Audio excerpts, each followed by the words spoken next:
అందరికీ నమస్కారం.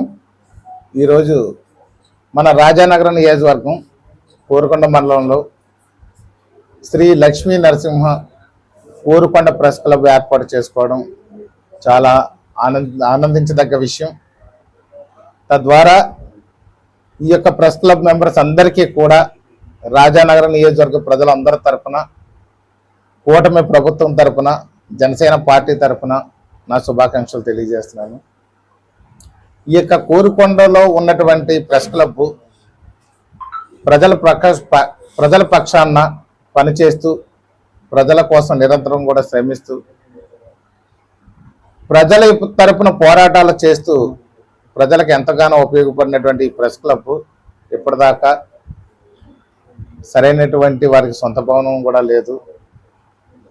ఎక్కడ కూర్చోవాలో తెలియని పరిస్థితిలో ఉంది. ఇప్పుడు తాత్కాలికంగా ప్రెస్ క్లబ్ ఏర్పాటు చేసుకుని దానికి ఒక తాత్కాలికమైనటువంటి చిన్న భవనాన్ని ఏర్పాటు చేసుకుని ఆఫీస్ పెట్టుకోవడం చాలా సంతోషదగ్గ విషయం అని ఈ సందర్భం తెలియజేస్తున్నాను. రాబోయే రోజుల్లో ప్రభుత్వం తరఫున కూడా ప్రెస్ క్లబ్కి ఒక స్థలాన్ని కేటాయించడం జరుగుద్దని చెప్పి ఈ సందర్భం మీ అందరికీ కూడా తెలియజేస్తున్నాను. అదేవిధంగా ఈ యొక్క ప్రెస్ క్లబ్లో ఉన్న మెంబర్లందరూ కూడా గతం నుంచి కూడా ప్రభుత్వ తరఫున ఏ పథకానికి నోచుకోకుండా చాలా ఇబ్బందులు పడుతూ ఏళ్ల తరబడి చాలా ఇబ్బందులు పడుతున్నారు. వారందరికి కూడా త్వరలో పక్కా ఇళ్ళు వచ్చే విధంగా కూడా ప్రభుత్వం తరఫున మీకు ఏర్పాటు చేస్తామని చెప్పేసి ఈ సందర్భంగా తెలియజేస్తాం.